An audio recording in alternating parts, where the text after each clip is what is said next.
brands all of a sudden have to be more careful about how they're showing up across all these different surface areas and also being able to take control of that. So the way how knowledge consumption, product decisions, commercial decisions are being made on Gen AI is vastly different than the pre-Gen AI world, which is why we're coining this term, generative engine optimization.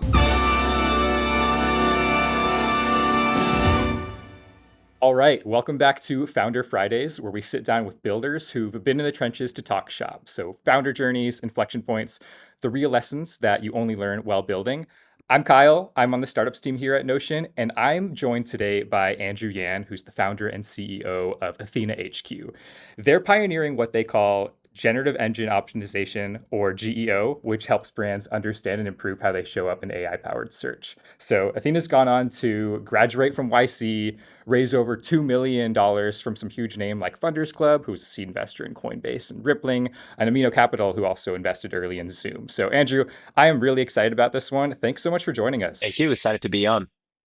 So, I'd love to get a little bit more into your path into search and just this problem space in general.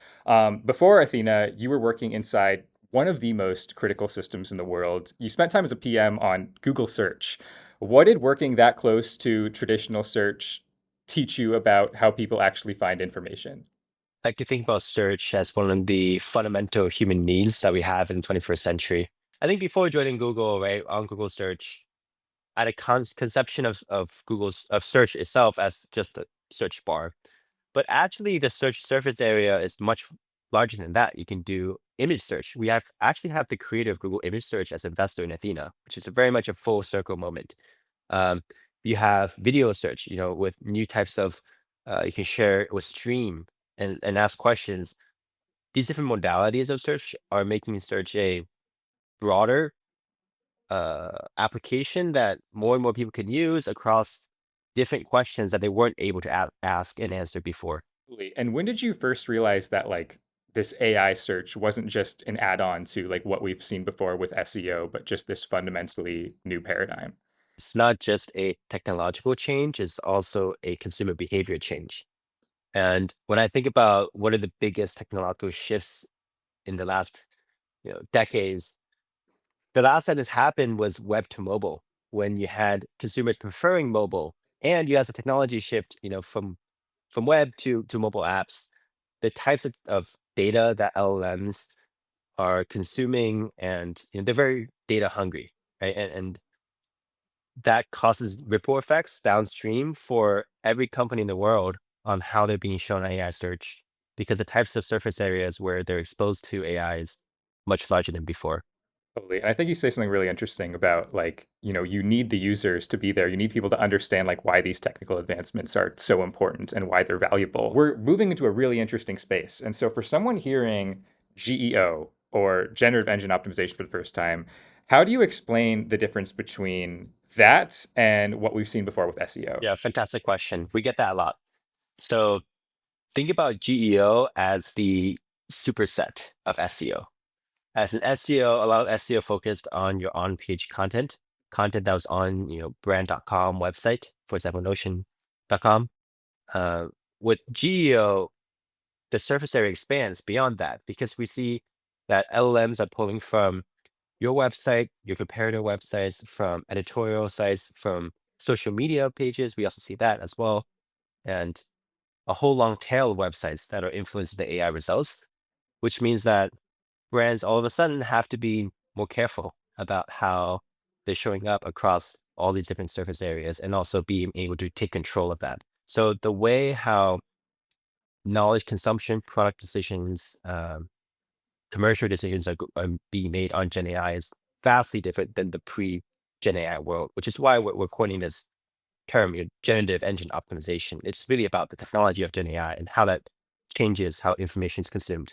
What are a lot of the companies you're working with like surprised to learn, like when they first see how they're showing up in AI search results? I think they're surprised to learn sometimes it's about misinformation or stale information, where there may be a page on the website that they kind of forgot about, that all of a sudden is AI is pulling from to answer the questions. And sometimes this can be benign, sometimes it can be really devastating. Where we've heard this fear as well of, hey, I have content that maybe about our old product line, old pricing page that Athena uncovers, which then of course you don't want to be showing old pricing to the customers. Yeah, but I'm sure also it's very interesting to kind of see like as like a fail-safe and a check steps like how you're being presented when you search for these things. Like you're learning more about like what needs to be fixed and what actually has to be changed at the same time too. And so as you're, whether even you're an early stage company or just like later in the game, like knowing that those kinds of things exist and needs to be changed, I'm sure like you're uncovering a lot of secrets and things that actually have to be changed before people actually get rolling on new campaigns. Yeah, and I think one thing with marketers, especially on how to grasp this new channel of Gen AI search, is that it's both the brand and acquisition channel, right? So on one hand, there's the touchy-feely side of how is the brand showing up across all these different surface areas, across all these different models for different personas. Um, and on the other hand, there's a very concrete metrics-based approach of how are we going to be driving leads or driving sales, in the most effective way. And it's not one or the other, right? It's both. So let's just get into what it's been like building Athena HQ itself. Like, what was the story of how this came to be as not just an idea, but as a company? How did you and your co-founder decide like this was the thing to go all in on? And what was the first step to actually putting it together? So my co-founder Alan and I originally were working in AI search, but applied to healthcare applications. And uh, we're finding that there was a lot of institutional resistance to using AI in healthcare for like some justifiable reasons. And around the same time, I remember distinctly remember we were at a healthcare conference in Orlando, and we were talking with users, talking with prospective users. We were playing around with Operator, and just had this light bulb moment of, hey, like AI search is not just applicable to healthcare, but actually a whole suite of industries that are way broader than just one tiny use case application healthcare. So from there, we built an MVP, and we got our initial customers and scaled it from there. It's been a really wild journey, and we have so much more to go. What was your path into getting YC like? I know a lot of founders are curious because that's kind of the one first big goal that they're focused on. How do you get from, idea to where you're ready to apply and actually go through it? Watch is more of a means to an end than an end in itself. As in, I think one thing YC looks a lot for is just the slope of how fast can you learn, how fast can you iterate. We actually didn't get in the first time I applied, and or the second time we applied, where we we had a lot clearer ability to articulate why we wanted to even do startups in the first place. And I'll say with applying to YC, my advice to folks who are considering or actively applying is to think deeply about what are your motivations of even starting a startup. It's not easy. There are a lot of ups and downs, and I think the YC interview really forces a lot of clarity. If you're not clear about that, a few months down the road, you're going to hit a rut and then ask yourself the question, except you put in a lot of work already. And it's just much better you do that work up front on that internal self-reflection. So I know it's not a direct, like here's 5 tips to get into YC, but it's about how do you even figure out if the startup journey is the right fit, and if it is, like how do you get that clarity on why? I know there are a couple other companies who are tackling AI search in different ways. How do you decide what's in your lane and decide like, what not to build when everything in AI is moving so fast, the barriers to entry are lower, and there are a lot of competitors? The way I view our approach, the Athena approach, is this, right? A lot of products out there that help you with seeing how you show up on AI search, but what's actually much harder is how do you actually action on it. And that's what Athena helps our customers with, is turning that data insights into tangible actions and ultimately outcomes. How do you think about like the mindset that founders have basing a company in like San Francisco versus New York? Yeah, I think there's certain verticals that New York is fantastic for, right? Like if you're selling to big banks, or if you're selling, if you're a fintech startup, um, that's the place to be. But if you're an AI startup, there's really no comparison. It's like saying, if you want to be an actor, right, you need to be in LA usually or Hollywood. There's similar levels of, I guess it's like network effects, so compounding effects to having that much density of AI startups in one place. For example, we're across the street from the Perplexity SF office, and there's a lot of cross startup pollination as well, just simply by being in SF, and being able to be at the forefront. I think it's also a question of personality of how how founders see themselves building the startup, whether they are more of a SF type of founder or if they're more of a New York type of founder. How do you find ways to like surface what matters and make sure you're doing everything you can to stay on top of it? One is like I like to get my hands dirty and play around with things myself. I think there's no substitute to that. Um, Two is there's a lot of tech, new tech coming out, but what really matters at the end of the day is how can it deliver customer outcomes. So two is staying close to the customer and being in daily contact with customers, talking with them, hopping on with them, learning more about their challenges. And certain technologies are great fits for certain use cases, and others are not. And if you apply the right technology to the right fit, then you have a fantastic outcome. But you know you can't force a fit. I would love to pop the hood a bit and talk about how you actually run this company behind the scenes. Like, are there certain tools and workflows that you're relying on day to day? Yeah. Um, for us, we use a lot of AI tools to help us build internal tooling. For example, a lot of folks on a team, especially non-engineers, use like Claude Code, Cursor, to very quickly be able to iterate fast on certain customer requests. In terms of communication, we still use Slack, right? And find that to be really helpful. In terms of tech stack, I think the uh, modern day startups tech stack has evolved really fast, and we're using the latest technologies like we're using Vercel, of course, to be able to host and run a lot of our front end, and also using um, OLAP databases like ClickHouse, which I believe OpenAI uses as well, to be able to handle mass scale of data, which we have. So really, like this technological landscape is shifting really fast, and we're making sure that we're adopting the latest tech. I'd love to just learn more about just your rationale as a founder. If you were starting Athena again today, what's one thing you would do differently?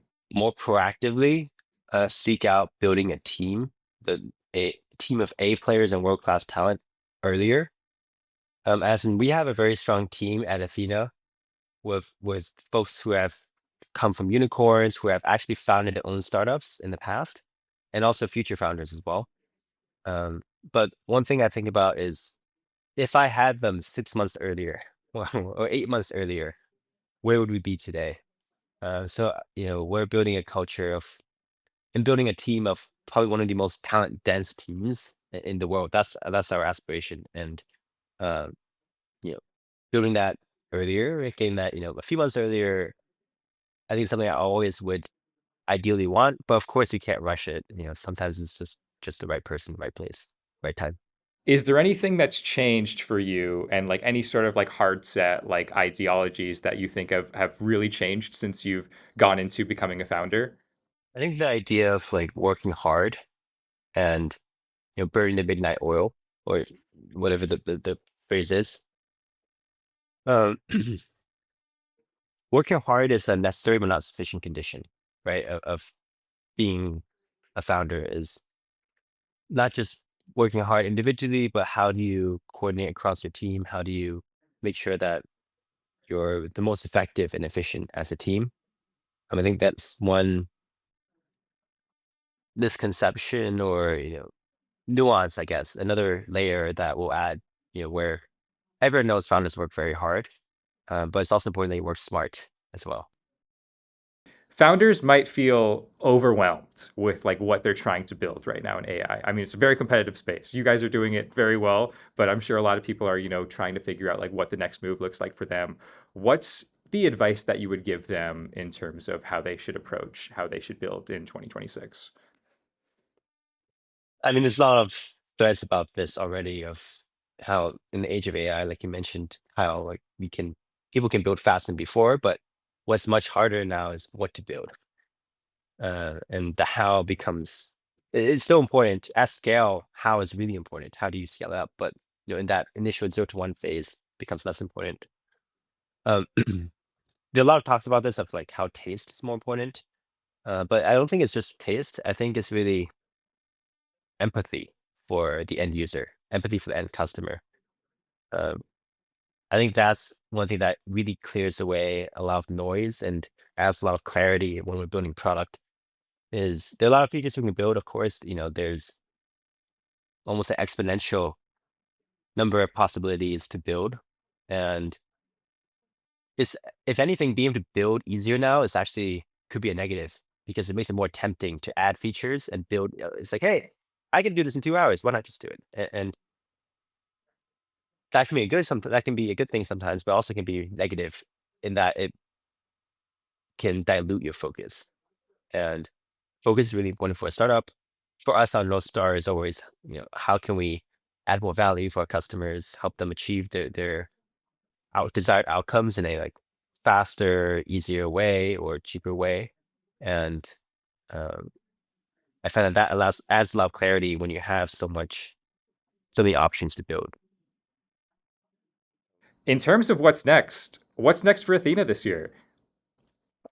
Yeah, we're going fast. We're serving some of the largest household names, but there's a huge market here, right? And this is a global market as well. We have customers on 6 continents, and there's not much more we can expand there. But of course, we can expand the entire customer base. Ultimately, serving more customers, make sure existing customers are getting more value out of Athena, and making sure that we're building one of the most talented teams in SF. Totally. And you guys are accomplishing that right now. You're hiring, right? Yeah, we're hiring. We're growing fast. We're hiring, product engineers, backend engineers, uh, post sales across account management and customer success in SF. We're very much an SF, SF native startup, and we just love the startup culture here.